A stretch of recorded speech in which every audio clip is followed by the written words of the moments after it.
میرا نام کنزا ہے اور میں کراچی میں رہتی ہوں۔ ایک دن جب میں کالج سے واپس آ رہی تھی، بس میں کچھ لڑکوں نے میرے ساتھ بدتمیزی کی، میرے ساتھ چھیڑخانی کی۔ میں بہت زیادہ تنگ آ چکی تھی اور دل ہی دل میں ان سب کو برا بھلا کہہ رہی تھی۔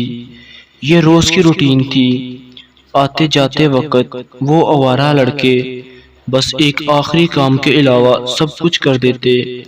میں اس سب سے بہت آوازار ہو چکی تھی۔ میں نے سوچا کہ مجھے پڑھ لکھ کر کون سا کوئی نوکری مل جانی ہے، میری بڑی بہن کو بھی تو نوکری نہیں ملی، تو پھر کیوں ذلیل ہوا جائے۔ میں نے فیصلہ کر لیا، میں کالج چھوڑ دوں گی، میں کل سے کالج نہیں جاؤں گی۔ ابھی 2 دن ہی گزرے تھے، میرے بابا نے مجھ سے پوچھا، کنزا بیٹے آپ کالج کیوں نہیں جاتی؟ میں نے کہا بابا ویسے ہی، میں بیزار ہو گئی ہوں۔ بابا نے کہا بیٹا آخر کیا وجہ ہے آپ کے بیزار ہونے کی؟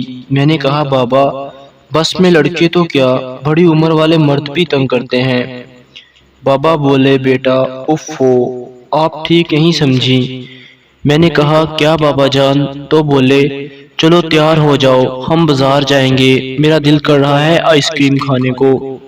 میں جھٹ سے تیار ہو گئی اور بابا کے ساتھ بازار کی طرف چل دی۔ سارے بازار میں یہی حال، کچھ لوگوں کے علاوہ وہاں سارے لوگ میرا سر سے پاؤں تک مکمل جائزہ لے رہے تھے۔ ان سب کی نظریں مجھے چبھتی ہوئی محسوس ہو رہی تھیں۔ ہم لوگ آئس کریم شاپ پہنچے اور آئس کریم کھا کر گھر واپس آ گئے۔ اگلے دن میرے بابا پھر سے بولے چلو تیار ہو جاؤ، بازار چلتے ہیں۔ میں نے کہا بابا جان آپ ہو آئیں، میرا موڈ نہیں ہے۔ تو وہ بولے بیٹا آپ کے لیے ہی تو جانا ہے، تیار ہو کر آؤ۔ میں گئی اور 5-10 منٹ میں تیار ہو کر آ گئی۔ بابا نے میری آپی سے کہا کہ اپنا گاؤن کنزا کو دے دو۔ میں نے وہ لیا اور پہن لیا۔ جب ہم بازار پہنچے تو میری طرف نظریں کسی کی بھی نہیں تھی۔ بابا نے چلتے چلتے 2 چاکلیٹ لیں اور ہم لوگ آئس کریم شاپ پر پہنچ گئے۔ بابا نے آئس کریم منگوائی اور ایک چاکلیٹ کا ریپر اتار کر رکھ دیا اور دوسری کو ویسے ہی رکھ دیا۔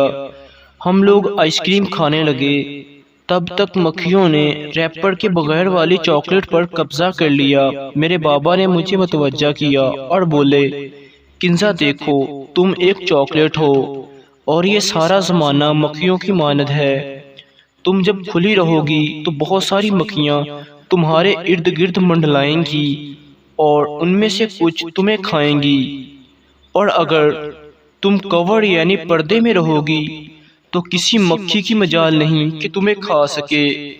بابا بولے یہی بات آج سے 5 سال پہلے آپ کی باجی کو سمجھائی تھی اور آج آپ کو بھی سمجھائی ہے۔